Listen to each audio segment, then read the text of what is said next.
আপুনি ৰাতিপুৱা শুই উঠাৰ পৰা গধূলা খোৱালৈকে জন্মৰ পৰা মৃত্যুলৈকে পাৰিলে এটা আত্মাক পাৰে, পৰিয়ালক পাৰে, সমাজক পাৰে, অনুষ্ঠান প্ৰতিষ্ঠান দল সংগঠন দহৰ উপকাৰ কামত ভগৱানে দিয়া প্ৰতিভাটো প্ৰয়োগ কৰিব দেই। আপোনালোকে ভগৱানে দিয়া প্ৰতিভাটোৰ কাৰণে যদি ভগৱানৰ কাৰণে দিয়ে তেতিয়া ভগৱানে আপোনাক দি থাকিব। যদদাতি সব প্ৰাপ্নতি, মনত ৰাখিব। গতিকে ভগৱানে কাক কি প্ৰতিভা দিছে আপোনালোকেহে জানে, কিন্তু প্ৰয়োগ নীতি নাজানিলে আপোনাৰ প্ৰতিভাই আপোনাৰ জীৱনলৈ মৃত্যু নমাই আনিব পাৰে। মানে অৰ্জুনক কৈছে, শুনা ধনঞ্জয়, ধন নহলে কাৰ্য নিষিজন। মই তোমাক ধনটো সৎ কাম কৰিবৰ কাৰণে দিছো আৰু জীৱনৰ নিৰাপত্তাৰ কাৰণে দিছো। মই দিয়া ধনটো যদি প্ৰয়োগ কৰিব নাজানা, ধনেই তোমাৰ মৃত্যুৰ কাৰণ হৈ যাব পাৰে। আজি বহুত মানুহ সমাজত ঘৰৰ ভিতৰতে চুৰ ডকাইতে মাৰিছে, উগ্ৰপন্থীয়ে লৈ গৈছে। কিহৰ কাৰণে? ধনৰ প্ৰয়োগ নজনাৰ কাৰণে। মনত ৰাখিব, গুৰুজনাই কৈছে, অৰ্থ আৰ্জি বাৰ কিঞ্চিত একো নাহি ফল, যদি নভ জয় হৰি চৰণ কমল। আমি উপাৰ্জন কৰা ধনেৰে আজিৰ দৰে যদি ঈশ্বৰ সেৱা কামত যদি ব্যৱহাৰ কৰিব নোৱাৰো, তেতিয়া ধনৰ কোনো মূল্য নাই। কিয়? দুখ কৰি ধন ধান আৰ্জা যত মানে, কৃষ্ণে এৰে যদি তাকো খাইবে আনে। আপুনি কষ্ট কৰি বহুত ব্যৱসায় বাণিজ্য চাকৰি কৰি ধন উপাৰ্জন কৰিব পাৰে, কিন্তু যিদিনাখন আমাৰ দেহৰ পৰা আত্মা ওলাই যাব, আমি উপাৰ্জন কৰা ধন, বেংকত ফিক্স কৰি থোৱা ধন আমাৰ আত্মাই খাবলৈ নাপাব। কোনে খাব? নমিনীয়ে। আমি খাবলৈ নাপাওঁ। আৰু সেইকাৰণে গুৰুজনে কৈছে, জীয়াই থাকোঁতে নিজ হস্তে আৰ্জি যদি উক জগন্নাথ, কিছু ব্যয় কৰি উক হৰিৰ সেৱা। তুমি এই দুখন হাতেৰে যি উপাৰ্জন কৰিছা তাৰ কিবা এটা অংশ মোৰ কামত ব্যৱহাৰ কৰিবলৈ শিকিবা। জীৱা কিছু আছে ধন, তেজা তাৰ মোহ মন, কিছু ব্যয় কৰা হৰি অৰ্থে, তেবেহে ভকতি বাঢ়ে, মাধৱত প্ৰেম চৰে, তেবে ধন নাযায় তাৰ অব্যৰ্থে। আজি 1 নম্বৰ খকনগুৰি পৰমানন্দ প্ৰাথমিকে যথেষ্ট দান বৰঙণি দি অনুষ্ঠানটো পূৰ্ণাংগ কৰিবৰ কাৰণে ত্যাগ কৰিছে। দেখাত খৰচ হৈছে, আচলতে জমা হৈছে। কেনেকৈ? এক গুণ লগাইলে অনন্ত গুণ হয়, নাজানি মুগুধ হবে ধন সাঞ্চিত হয়। এই কথাটো নজনা সকলে এনেকুৱা ভাল কামলৈ মানে দিবলৈ ইচ্ছা নকৰে। ফলত গুৰুজনে কৈছে, শাকত নেখাই লোন, পিটিকাত যায় 3 গুণ। যি মানুহে এনেকুৱা ভাল কামত খৰচ নকৰে তেওঁ বেয়া কামত খৰচ কৰাব। ভগৱানে কৈছে, ধন সাঞ্চি যিটো বিষ্ণু বৈষ্ণৱক নেদৈ, গৃহাগত ভৈলে তাক নাই বুলি খেদৈ, মাধৱৰ নাম লৈ বৈষ্ণৱ বোলাৱে, হেনয় জনক দণ্ড দিয়ন্ত মাধৱে। মই দিয়া ধন থাকি যদি মোৰ কামত বিচাৰি গ'লে নাই বুলি ঘূৰাই পঠিওৱা, তুমি বৈষ্ণৱেই হোৱা বা অবৈষ্ণৱেই হোৱা, মই তোমাক দণ্ড দিমেই, শাস্তি দিমেই। কেনেকৈ দিম?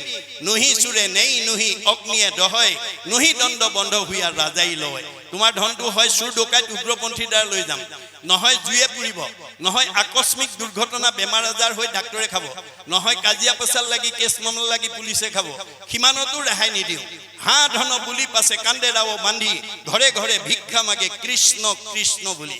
মই দিয়া ধন থাকি যদি মোৰ কামত ব্যৱহাৰ কৰিব নিশিকা, তেতিয়াহ'লে পিছৰ জন্মত তুমি ভিক্ষাৰী হৈ মোৰ নাম লৈ ভিক্ষা কৰি খুজি ফুৰিব লাগিব, আৰু তেতিয়াহে তুমি এই অপৰাধৰ পৰা মুক্ত হ'ব পাৰিবা। এতিয়া আপোনালোকে বাস্তৱত যদি গাড়ীয়ে মটৰে ট্ৰেইনত যায়, যি জনগোষ্ঠীৰে ভিক্ষাৰী নহওক কিম্বা ভগৱানৰ নাম লৈ ভিক্ষা খুজে, এয়া ভাগৱতৰ দৰ্শন। এই কথাবোৰ আমি জানিব লাগিব আৰু উঠি অহা প্ৰজন্মক আমি জনাব লাগিব, যাতে আমি সৎ কামত ব্যৱহাৰ কৰি ভগৱন্তৰ পৰা যাতে আমি মানে এগুণ লগাই যাতে অনন্ত গুণ পাব পাৰোঁ। তাৰ উদাহৰণ দ্ৰৌপদীৰ ক্ষেত্ৰত দেখুৱাই থৈ গৈছে। আপোনালোকে জানে ভগৱন্ত কৃষ্ণৰ 16,108 গৰাকী ভাৰ্যা, তাৰ ভিতৰত 8 গৰাকী আটাইতকৈ ধুনীয়া, তাক অষ্টমহিষী বুলি কয়। বাকী সকলোতকৈ কৃষ্ণই অষ্টমহিষীক বেছি ভাল পায়, কিন্তু তেওঁলোকতকৈ আকৌ দ্ৰৌপদীক বেছি ভাল পায়। এই কথাটো জানি 8 গৰাকীৰ মনত খুব, আমি ইমান ধুনীয়া ধুনীয়া 8 গৰাকী থাকোঁতে এওঁ আকৌ দ্ৰৌপদীকো ভাল পায়। কিন্তু ভগৱন্ত চবৰে হৃদয়তে আছে, কোনে কি ভাবে চব জানে। গতিকে তেওঁ ভাবিলে, মই কিয় দ্ৰৌপদীক ভাল পাওঁ, এইটো যদি বাস্তৱ উদাহৰণৰ দ্বাৰা এওঁলোকক দেখুৱাই থৈ নাযাওঁ, অনাগত দিনত এওঁলোকে এই বিষয়টো লৈ মোৰ ওপৰত ক্ষোভ কৰিব, জেদ কৰিব আৰু মানে অসন্তোষ কৰি থাকিব। সেইকাৰণে 8 গৰাকীক মানে নিকা কৰাৰ উদ্দেশ্যে তেওঁ তৎক্ষণিকভাৱে কৰ্ম আঁচনি যুগুত কৰি অস্ত্ৰ পৰিচালনা কৰি আছে আৰু দ্ৰৌপদীক আমন্ত্ৰণ কৰিছে। অস্ত্ৰ পৰিচালনা কৰি থাকোঁতে হঠাৎ অস্ত্ৰ লাগি আঙুলি কাটি তেজ ওলালে। তেতিয়া কৃষ্ণৰ আঙুলি তেজ ওলোৱা দেখি 8 গৰাকীয়ে ফটা কাপোৰ বিচাৰি ভিতৰ সোমালে। সেই মুহূৰ্ততে দ্ৰৌপদী আহি তেওঁৰ সন্মুখত থিয় হ'ল আৰু কৃষ্ণৰ আঙুলি তেজ ওলোৱা দেখি তেওঁ অকণো অপেক্ষা নকৰি পিন্ধি যোৱা শাৰীখনৰ আচল এটা ফালি তৎক্ষণাত কৃষ্ণৰ আঙুলি বান্ধি তেজ ৰাখি দিলে। বাকী 8 গৰাকীয়ে ফটা কাপোৰ লৈ আহি দেখে দ্ৰৌপদী আঙুলি বান্ধিলে, ভালেতো এওঁক ভাল পায়। সেইদিনাহে বুজি পাইছে যে কৃষ্ণই আচলতে দৈহিকভাৱে নহয় ভক্তিত ভাল পায়। তেওঁলোক সংস্কাৰ হৈ গ'ল, কিন্তু দ্ৰৌপদীৰ এটুকুৰা বস্ত্ৰ ভগৱন্তৰ ধাৰ লাগিল। এটুকুৰা বস্ত্ৰ অনন্ত বস্ত্ৰৰূপে পৰিশোধ কৰি জগতলৈ নিদৰ্শন এৰি থৈ গৈছে। কোনদিনা? ৰজস্বলা অৱস্থাত, যিদিনাখন দুঃশাসনে দ্ৰৌপদীক ৰাজসভাত বস্ত্ৰহৰণ কৰিছিল, বস্ত্ৰৰ ধাৰ বস্ত্ৰই পৰিশোধ কৰি দ্ৰৌপদীক উদ্ধাৰ কৰিছে। দ্ৰৌপদীক যদি দিয়ে আমাক নিদিব কিয়? এই বিশ্বাস আমাক লাগিব দেই। সেইকাৰণে মহাত্মা গান্ধীয়ে কৈছে religious beliefs are based on faith. ধৰ্ম দৰ্শন বিশ্বাসৰ ওপৰত নিৰ্ভৰ কৰে। Religion is not really what is grasped by brain but by heart. ধৰ্ম দৰ্শন মগজে ঢুকি পোৱা বস্তু নহয়, কাৰোবাক দেখুৱাই দিয়া বস্তু নহয়, ই অন্তৰৰ উপলব্ধিৰ বস্তু। আমাৰ উপলব্ধিয়ে সংস্কাৰ কৰে। আজি ভাগৱতৰ প্ৰতিটো কথা আপোনালোকে উপলব্ধি কৰিব লাগিব। উপলব্ধিয়ে সংস্কাৰ কৰে। যদি উপলব্ধি নকৰাকৈ ভাগৱত 10 বাৰো পঢ়ি থাকে তেতিয়াও আপোনাৰ কোনো সংস্কাৰ নহ'ব। গতিকে আমাক কৈছে মই ধৰ্মী বুলিয়া সংসাৰে ভ্ৰমি ফুৰে, আনকো দেখায়া ধৰ্ম আপুনি নকৰে, বোলে মোৰ সমবৰ নাহি সংসাৰত, সিজনৰ স্থান জানা যমনগৰত। গতিকে আপুনি ভাগৱত কীৰ্তন দশম ঘোষা গীতা পদ মুখস্থ কৰি সমাজত একদম আখৈ ফুটা দি ফুটি আপুনি পাণ্ডিত্য প্ৰকাশ কৰিছে, কিন্তু আপুনি নিজে নামানে, তেতিয়াহ'লে আপোনাৰ সেই মুখস্থই আপোনাক জীৱক গতি দিব নোৱাৰে। তেওঁ ক'ত থাকিব? যমনগৰত থাকিব। যাৰ কাৰণে কৃষ্ণই সৰু কালতেই কেইবাটাও অসুৰ বধ কৰি তাৰ নিদৰ্শন দি থৈ গৈছে। বধ মানে মৰা মানে সংস্কাৰ কৰি থৈ গৈছে। অৰ্থাৎ আমাৰ জন্মগতভাৱে কিছুমান প্ৰবৃত্তি ইনবৰ্ন, আমাৰ ল'ৰা ছোৱালীয়ে জন্মগতভাৱে কিছুমান আসুৰিক প্ৰবৃত্তি লৈ আহে।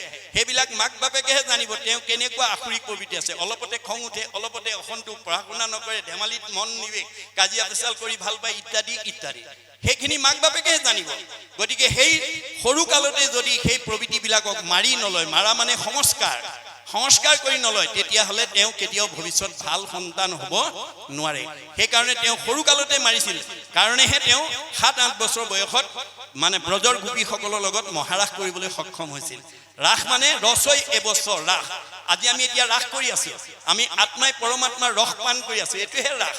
কিন্তু আপোনাৰ মনটো যদি আসুৰিক প্ৰবৃত্তিৰে ভৰি আছে, ঘৰত এৰি থৈ অহা কামকেইটাৰ কথা ভাবিছে, ল'ৰা ছোৱালীকেইটাৰ কথা ভাবিছে, ব্যৱসায়টোৰ কথা ভাবি আছে, তেতিয়াহ'লে আপোনাৰ ৰাসটো পূৰ্ণাংগ নহ'ব। মনত ৰাখিব কথাটো।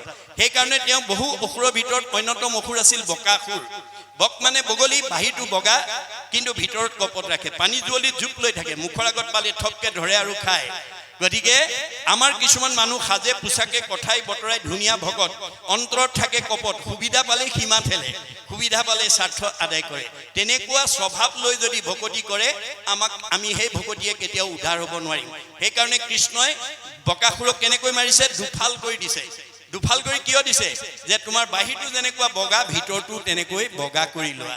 বাহিৰত এটা ভিতৰত এটা হ'লে তুমি কেতিয়াও মোৰ পৰা গতি পাব নোৱাৰিবা। সত্যে সত্যে সখী মই কহিলো বুজাই, বেশধাৰী লোকৰ কিঞ্চিত একো গতি নাই, নভৰে কলসী যেন নিয়ৰৰ জলে, তাহাৰো জানিবা সেই মতে নাহি গতি বুলি কৈছে। গতিকে নিয়ৰৰ পানীয়ে যেনেকৈ কলহ ভৰাব নোৱাৰে, আমাৰ কপটীয়া ভক্তিয়ে আমাক উদ্ধাৰ কৰিব নোৱাৰে। সত্যে সত্যে সখী মই কহিলো বুজাই, বেশধাৰী লোকৰ কিঞ্চিত একো গতি নাই, নভৰে কলসী যেন নিয়ৰৰ জলে, তাহাৰো গতি নাহি সেই মতে। গতিকে আমাৰ কপটীয়া ভক্তিয়ে আমাক কেতিয়াও জীৱক উদ্ধাৰ কৰিব নোৱাৰে। এই তথ্য আমাক দিছে। তাৰপিছত কৈছে ঘোৰ কলি যুগে কৃষ্ণ কথা অমৃতক পিও সাৱধানে, কৰিও যতন যাৱে প্ৰাণ থাকে মানে। আপোনালোকে এনেকুৱা অনুষ্ঠানলৈ নিমন্ত্ৰণ পালে 10 বন কাটি কৰি আহিব। কিয়? মাধৱদেৱে কৈছে তোমাৰ গুণৰ মহিমা দেখিয়াই, আন যত কাম দূৰতে তেজিয়া থৈলো। আজি ইয়ালৈ অহা কাৰ ঘৰুৱা কাম নাই? এনেকুৱা খেতি পথাৰৰ দিনত চবৰে প্ৰত্যেকৰে নিজৰ নিজৰ কিছুমান বিষয়ৰ কাম আছিল, চব এৰি থৈ আহিছে। কিয়? আন কৰ্মে লগাইলে যতেক সিও হুৱে বৃথা, জনমো বৃথা হুৱে নুশুনয় কৃষ্ণ কথা। আপুনি জন্মৰ পৰা মৃত্যুলৈকে, ৰাতিপুৱা শুই উঠাৰ পৰা গধূলা শুৱালৈকে কেৱল লগত নিব নোৱাৰা ধন সম্পত্তিৰ চিন্তাতে যদি আপুনি গতি কৰে, তেতিয়া আমাৰ জীৱৰ গতি কি হ'ব? আমি মিছাৰ পিছত গ'লে কি হ'ব? মাধৱদেৱে কৈছে হৰিষি কেৱলে সঁচা মাত্ৰ, ৰাম ৰাম ৰাম ৰাম ৰাম, তান্ত বিনে মিছা যত দেখি শুনি মানে। আমি পৰিদৃশ্যমান জগতখনত চকুৰে যিমান দেখিছোঁ, কাণেৰে যিমান শুনিছোঁ, সব মিছা। আজি আছে কালিলৈ নাই, সঁচা কেৱল হৰি। কিন্তু আমি কি কৰিছোঁ, যিটো মিছা তাক আশা কৰি ৰাম ৰাম ৰাম ৰাম ৰাম দুৰাচাৰ মন মৰস কেন অজ্ঞানে। আজিৰ দৰে সাধুৰ সংগলৈ আহি শাস্ত্ৰ উপদেশ নজনাৰ কাৰণে আমি ৰাতিপুৱা শুই উঠাৰ পৰা গধূলা খোৱালৈকে কিহৰ পিছত গৈ আছোঁ, যে যিবিলাক মিছা, যিবোৰ লগত নিব নোৱাৰোঁ তাৰ পিছত দৌৰি আছোঁ। ধন ধান টকা পইচা গাড়ী মটৰ পকা ঘৰ দুৱাৰ ইন্দ্ৰিয় সুখ ভোগ পদমৰ্যাদাক লৈ আমি গতি কৰিছোঁ। এতিয়া আমাৰ জীৱটোৰ অৱস্থা কি হ'ব? আমাক কৈছে নেৰিবেক ধনে ধানে মানে আশ কোটি, নাপাইবে উদ্ধাৰ সখী যাইবে অধুগতি। গতিকে আমি এই তথ্য নাজানি যদি লগত নিব না ধনৰ পিছত গৈ থাকোঁ, আমাৰ জীৱৰ গতি কি হ'ব? বেৰে কৈছে ধয়তু বিষয়ান পুঞ্চ সংগস্তে সুপ্ৰজায়তে সংগাত সংজায়তে কাম কামাত ক্ৰোধ বিজায়তে ক্ৰোধাত ভৱতি সন্মোহ সন্মোহাত স্মৃতি বিভ্ৰম স্মৃতি ভঞ্চাত বুদ্ধিনাশং বুদ্ধিনাশাত প্ৰণশ্যতি। গতিকে আমি লগত নিব নোৱাৰা ধন সম্পত্তি পিছত বাসনা কৰি গৈ থাকোঁতে যদি বাধা আহি পৰে, খং উঠিব। খং উঠিলে মোহগ্ৰস্ত হ'ব, মোহগ্ৰস্ত হ'লে স্মৃতি নষ্ট হ'ব, স্মৃতি নষ্ট হ'লে বুদ্ধি নষ্ট হ'ব, আৰু বুদ্ধি নষ্ট হ'লে পথ বাচিব নোৱাৰি আকৌ 84 নৰকত যাব লাগিব। আমি 84 জুনি অতিক্ৰম কৰিহে মানুহৰ জন্ম পাইছোঁ। বিংশতি লক্ষণম স্থাৱৰম, আমি প্ৰত্যেকে 20 লক্ষ বাৰ বিভিন্ন প্ৰজাতিৰ গছ গছনি হৈ আহিছোঁ। নৱলক্ষম জলজ, 9 লক্ষ বাৰ আমি বিভিন্ন প্ৰকাৰ মাছ মগৰ হৈ আহিছোঁ। নৱলক্ষম কুৰ্মাঞ্চ, 9 লক্ষ বাৰ আমি উভচৰ প্ৰাণী কাছৰ দৰে জীৱন ধাৰণ কৰি আহিছোঁ। 10 লক্ষ পক্ষী নাম, 10 লক্ষ বাৰ আমি বিভিন্ন প্ৰজাতিৰ 30 লক্ষ পশু নাম, 30 লক্ষ বাৰ আমি বিভিন্ন প্ৰজাতিৰ জীৱ জন্তু হৈ আহিছোঁ। 10 লক্ষ পক্ষী নাম, 10 লক্ষ বাৰ আমি বিভিন্ন প্ৰজাতিৰ চৰাই চিৰিকটি হৈ আহিছোঁ। 70 লক্ষ বানৰা, 4 লক্ষ বাৰ আমি বান্দৰৰ জন্ম পাইছোঁ। 2 লক্ষ ধমান বা হিতাহিত জ্ঞান শূন্য, 2 লক্ষ বাৰ হিতাহিত জ্ঞান শূন্য অৰ্ধমানৱ চিম্পাঞ্জীৰ দৰে জন্ম ধাৰণ কৰিছোঁ। এই 84 জনী অতিবাহিত কৰাৰ পিছত তথৌ মনুষ্যত্ব প্ৰাপ্য তত কৰ্মাণি সাধয়িত, তাৰপিছতে সৌভাগ্যক্ৰমে পুণ্য সঞ্চয় কৰি মানুহ নামৰ উপাধিটোলৈ প্ৰমোচন পাইছোঁ। মানুহ নামৰ উপাধিটোলৈ প্ৰমোচন পালেই আজিৰ দৰে ভক্তি কৰি আমি জীৱ পূৰ্ব জন্মৰ কৰ্মবন্ধ বিনাশ কৰি আমাৰ জীৱই মুক্তি পাব পাৰে। আমাৰ পূৰ্ব জন্ম কৰ্মফল 3টা, প্ৰাৰব্ধ আৰব্ধ অনাৰব্ধ। প্ৰাৰব্ধ মানে পূৰ্ব জন্ম কৰ্মবন্ধ, পূৰ্ব জন্ম বাসনা আমাৰ অপূৰণীয় হৈ থকাৰ কাৰণে আপোনালোক আজি এই 1 নম্বৰ মানে খকনগুৰি গাঁৱত বাস কৰি আছে। গতিকে আপোনালোকৰ বাসনা অপূৰণ হৈ আছে। গতিকে এই বাসনা পূৰণ কৰিবলৈ হ'লে আমি ভক্তি কৰিবই লাগিব। আপোনাৰ আজিৰ দৰে ভাগৱত শুনিবই লাগিব। আজি এই জন্মত নহয়, পিছৰ জন্ম নহয়, কোটি জন্মত। মানুহৰ জন্ম পাই আজিৰ দৰে যদি ভকতি নকৰে জীৱই এই সংসাৰ চক্ৰত অহা যোৱা কৰি থাকিব লাগিব। পুনৰপি জনমম পুনৰপি মৰণম হৈ থাকিব লাগিব। আপুনি যিমান দামী কাপোৰেই নিপিন্ধক মলি পৰিবই, মলি গুচাবলৈ চাবোন চাৰ্ফ ব্যৱহাৰ কৰিবই লাগিব। মই খকনগুৰি গাঁৱৰ আটাইতকৈ ধনী মানুহ, বিদ্যাৱন্ত, শ্ৰীমন্ত, সম্পদশালী বুলি আজিৰ অনুষ্ঠানলৈ যদি কোনোবাই নাহে, তেওঁ আজিৰ মানে তেওঁৰ মলি কেতিয়াও কলিমল মায়ামলৰ পৰা তেওঁ মুক্ত হ'ব নোৱাৰিব। গতিকে ধন টকা পইচা গাড়ী মটৰ পকা ঘৰ দুৱাৰে জীৱক গতি দিব নোৱাৰে, শৰীৰটো সুস্থ কৰি ৰাখিব নোৱাৰে, মনত শান্তি প্ৰদান কৰিব নোৱাৰে। বহুত ধন টকা পইচা থকা মানুহৰো পাৰিবাৰিক অশান্তি আছে। স্বামী স্ত্ৰীৰ মাজত মনোমালিন্য, শাহু বোৱাৰীৰ মাজত মনোমালিন্য, ককাই ভাইৰ মাজত মনোমালিন্য, সীমা ঘৰীয়া মাজত মনোমালিন্য। এতিয়া আমি কি বুজিব লাগিব যে পাৰ্থিৱ ধন টকা পইচা গাড়ী মটৰে আমাক প্ৰকৃত শান্তি দিব নোৱাৰে। সেইকাৰণে ভাগৱতত কৈছে সুমংগলেই অমংগল, জানা কৃষ্ণ বিনে, কৃষ্ণ নাম নোলোৱা পৰ্যন্ত, কৃষ্ণ সংস্কৃতি অৱলম্বন নকৰা পৰ্যন্ত আমাৰ জীৱশ্ৰেষ্ঠ মানুহ কেতিয়াও সংস্কাৰ হ'ব নোৱাৰে। পাৰ্থিৱ ধন টকা পইচা গাড়ী মটৰ পকা ঘৰ দুৱাৰে আপোনাৰ শৰীৰটো বেমাৰ নোহোৱাকৈ সুস্থ কৰি ৰাখিব নোৱাৰে। যেতিয়ালৈকে ভাগৱতৰ কথা শুনি 8 প্ৰকাৰ সদাচাৰ আপুনি আহৰণ নকৰিব তেতিয়ালৈকে আপুনি শৰীৰটো সুস্থ কৰি ৰাখিব নোৱাৰিব, মনটো আনন্দত ৰাখিব নোৱাৰিব। অৰ্থাৎ পাৰ্থিৱ বিনাশী ধন টকা পইচা গাড়ী মটৰ পকা ঘৰ দুৱাৰে আমাক মনত স্থায়ী শান্তি দিব নোৱাৰে, জীৱক কৰ্মবন্ধ মুক্ত কৰি মুক্তি দিব নোৱাৰে। সেইকাৰণে আমাৰ সকলো জীৱই এই পৃথিৱীত মানুহৰ জন্ম পাবৰ কাৰণে বাঞ্ছা কৰে বুলি বেদত উল্লেখ আছে। কেনেকৈ? পৰৰ উপকাৰৰ দ্বাৰা। পৰ উপকাৰ ফলন্তি বৃক্ষ, গছবিলাকে ফল দি আছে, নিজে নাখায়, জীৱ জন্তুক খুৱাইছে, মানুহক খুৱাইছে, উপকাৰ সাধন কৰিছে। কি লাগে? মানুহৰ জন্ম লাগে। পৰোপকাৰে দুগ্ধন্তি গাব, গাইবিলাকে গাখীৰ দি আছে, নিজে নাখায়, আনক খুৱাই আছে, কি লাগে? মানুহৰ জন্ম লাগে। পৰোপকাৰে বহন্তি নদ্যা, নদীবিলাক বৈ আছে, পৰৰ উপকাৰ সাধন কৰি, কি লাগে? মানুহৰ জন্ম লাগে। প্ৰকৃতি জগতৰ সকলো জীৱই মানুহ জন্ম পাবৰ কাৰণে অহোৰাত্ৰ চেষ্টা কৰি আছে। প্ৰকৃতি জগতৰ দূৰৰ কথা, স্বৰ্গৰ দেৱতাসকলেও ব্ৰহ্মাকে প্ৰমুখ্য কৰি ৩৩ কোটি দেৱতাই এই ধৰাধামত মানুহৰ জন্ম পাবৰ কাৰণে বাঞ্ছা কৰে বুলি বেদত উল্লেখ আছে। কি বুলি? অতোহি দেৱা ইচ্ছন্তি জন্ম ভাৰত ভূতলে। এই ভাৰত ভূমিত যদি মানুহৰ জন্ম পায়, আজিৰ দৰে ভক্তি কৰি জীৱই মুক্তি পাব পাৰে। গতিকে স্বৰ্গত ভোগবাদ বস্তুবাদ আছে, ভক্তিবাদ নাই। সেইকাৰণে ৩৩ কোটি দেৱতাই এই ধৰাধামত মানুহৰ জন্ম পাবৰ কাৰণে বাঞ্ছা কৰে। তদুপৰি আমাৰ পৃথিৱীৰ ভিতৰত ভাৰতবৰ্ষৰ ৪ সীমাত মানুহৰ জন্ম পোৱাসকল ৪ ধন্যৰ পাত্ৰ বুলি মহাপুৰুষে উল্লেখ কৰি থৈ গৈছে।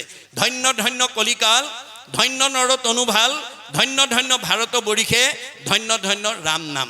আমি ৩টা ধন্য অতিক্ৰম কৰি আহিলোঁ। কলি যুগত ভাৰতবৰ্ষত নৰদেহা পালোঁ। এতিয়া আমি ৪ নম্বৰ ধন্যটো কৰিব লাগে, ৰাম নাম ল'ব লাগে। মনত ৰাখিব কথাটো, ৰাম নাম ল'লেই আমাৰ জীৱই গতি পাব। গতিকে বহুতে প্ৰশ্ন কৰে যে ভাৰতবৰ্ষত জন্মগ্ৰহণ কৰা মানুহ যদি ৪ ধন্য পাত্ৰ হয়, পৃথিৱীৰ প্ৰগতিশীল দেশবিলাকত জন্মগ্ৰহণ কৰা ৰাছিয়া, আমেৰিকা, জাপান, ইংলেণ্ড, চীনকে প্ৰমুখ্য কৰি যিবিলাক প্ৰগতিশীল দেশ আছে, সেই দেশবিলাকত জন্মগ্ৰহণ কৰা মানুহবিলাক দুৰ্ভগীয়া নেকি? শংকৰদেৱে তাৰ উত্তৰ দি থৈ গৈছে। আতপিনে আনভূমি যতেক আশ্ৰয়, ভোগৰেখে দেশ বুলি জানিবা নিশ্চয়।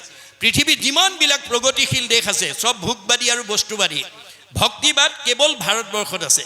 সকলো জীৱই ভাৰতবৰ্ষত মানুহৰ জন্ম নোপোৱা পৰ্যন্ত পুনৰপি জনমম পুনৰপি মৰণম হৈয়ে থাকিব লাগিব।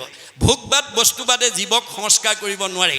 সেইকাৰণে উদ্ধৱে কৈছিল, যদি পুণ্য লৈ গ'লেও ঘূৰি আহিব লাগে, পাপ লৈ গ'লেও যদি ঘূৰি আহিব লাগে, তোমাৰ ওচৰলৈ যাম কেনেকৈ? তেতিয়া কৃষ্ণই উদ্ধৱক কৈছিল, মাধৱে বুলন্ত সখী শুনা মোৰ ভেদ, মোৰ ভকতিহে কৰে কৰ্মবন্ধ ছেদ। গতিকে আমাৰ যি কৰ্মবন্ধ, সেই কৰ্মবন্ধৰ কাৰণে আমি সংসাৰত অহা যোৱা কৰি থাকিব লগা হৈছে। গতিকে এই কৰ্মবন্ধৰ পৰা মুক্ত হ'বলৈ হ'লে আজিৰ দৰে ভক্তি কৰিবই লাগিব। ভক্তি নকৰা জীৱই কৰ্মবন্ধৰ পৰা মুক্ত হ'ব নোৱাৰে। সেইকাৰণে একেটা সীমাতে দুঘৰ মানুহ বাস কৰি আছে, এঘৰ সুখত আছে, এঘৰ দুখত আছে। গাঁও একেখনতে আছে, কোনোবা শান্তিত, কোনোবা অশান্তিত। আমাৰ মতে ১ নম্বৰ খকনগুৰি গাঁৱত বাস কৰা একেটা ৪ সীমাতে থকা গৃহস্থী একে পৰিৱেশত আছে, একে গাঁৱত আছে, একে আহাৰ পানীক আছে, একে বায়ু সেৱন কৰিছে। আমাৰ মতে চব একেই হ'ব লাগিছিলে, কিন্তু বাস্তৱত একে হয়নে? নহয়। আনৰতো দূৰৰ কথা, সীমাঘৰীয়া মানুহঘৰৰ লগতে সীমাঘৰীয়া মানুহৰ বৈষম্যতা থাকে। আৰু ভাগৱতৰ এই দৰ্শন নজনাৰ কাৰণে আমাৰ সীমাঘৰীয়া মানুহে সীমাঘৰীয়া মানুহক উন্নতি হোৱা দেখিলে হিংসা কৰে। এখন গাঁৱৰ মানুহে এখন গাঁৱৰ মানুহক কোনো বিষয়ত আগবাঢ়ি গ'লে হিংসা কৰে। তেনেকুৱা স্বভাৱ যদি আছে, আজি আপোনালোকে ইয়াতে এৰিব। যদি আপোনালোকৰ পৰহিংসা ভাৱ ৰাখে, ভগৱন্তই কেতিয়াও আপোনালোকৰ মনৰ কামনা পূৰণ হ'বলৈ নিদিয়ে। ১০ম স্কন্ধ ভাগৱতত ভগৱানে কৈছে, অপৰৰ সম্পদ দেখি মৰে যিটো চক্ষু পুৰি, তাৰ আশা সবে হুৱে নষ্ট, তোমাতো বিমুখ ভৈলে একোৱাত সুখ নাই, মিছা সবে যত কৰে কষ্ট। আপুনি যিমান কষ্ট কৰি উপাৰ্জন নকৰক কিম্বা, তেওঁ থকা হৃদয়খনত যদি আপুনি পৰহিংসা ভাৱ লৈ থাকে, আপোনাৰ মনৰ বাঞ্ছা ভগৱানে কেতিয়াও পূৰণ হ'বলৈ নিদিয়ে। মনৰ কামনা পূৰণ নোহোৱা কোনো মানুহে খোলা হাঁহি মাৰিব নোৱাৰে। খোলা হাঁহি মাৰিব নোৱাৰা মানুহৰ চেহেৰা ভাল নহয়, কমনীয়তা নাবাঢ়ে, পৰমায়ুস নাবাঢ়ে। বাইবেলত চলোমনে কৈছে, merry heart do it good like a medicine, a broken heart dried the bone. যাৰ হৃদয়ত আনন্দ থাকিব, মেডিচিনৰ দৰে কাম কৰিব। চেহেৰা ধুনীয়া কৰিব, কমনীয়তা বাঢ়িব, পৰমায়ুস বাঢ়ি যাব। যাৰ হৃদয়ত দুখ বেদনাই ভৰি থাকে, সি আৰু ঘিউ মৌ খাওক, হাড়লৈকে শুকাই যাব। আহাৰে চেহেৰা ভাল কৰিব নোৱাৰে, মনটো যদি আনন্দত ৰাখিব নোৱাৰে। গতিকে আমি মনটো আনন্দত ৰাখিবলৈ হ'লে আনন্দ আপুনি বিচাৰিব নালাগে, আনন্দই আপোনাৰ ঘৰ বিচাৰি আহে। কপিলে মাকক কৈছে, মা তুমি জীয়া মানুহৰ দৰে থাকিবলৈ শিকা। মাকে কৈছে, বোপাই মৰা মানুহ আছেনে? মৰা মানুহৰ সংখ্যা এতিয়া পৰিয়ালত, সমাজত, পৰিৱেশত বেছি। কোনবিলাক মৰা মানুহ? সাধুৰ সংগে কৃষ্ণ কথা নুশুনে যি নৰ, জীৱন্ততে মৰা সিটো অধম পামৰ। আজিৰ দৰে ভাল মানুহৰ সংগত আহি মনত আনন্দ লগা কথা যি নুশুনে, সি মনত বেয়া লগা কথাই শুনি থাকিব লাগিব। যাৰ মনত বেয়া লাগি থাকে সি জীয়াতে মৰা। গতিকে আমি জীয়া মানুহ হ'বলৈ হ'লে আপোনাৰ ঘৰলৈ ৰাতিপুৱা শুই উঠাৰ পৰা গধূলা খোৱালৈকে আলহী অতিথি ভকত বৈষ্ণৱ বন্ধু বান্ধৱক লগ পালে ভগৱানে কৈছে মূৰ শুনিৰ মল কথা কহন্ত শুনন্ত, মুঠবিনে চিত্ত আন দেৱত নেদন্ত, পৰম আনন্দ আখি মনত মিলয়, তেবে তাক আৰু তিনি তাপে নচুৱায়। আপুনি আনন্দ বিচাৰিব নালাগে, আনন্দই আপোনাৰ ঘৰ বিচাৰি আহিব। যি ৰাতিপুৱা শুই উঠাৰ পৰা গধূলা খোৱালৈকে ঈশ্বৰৰ কথা কয় আৰু শুনে গায়, তেওঁ ঘৰলৈ আনন্দ আহিব।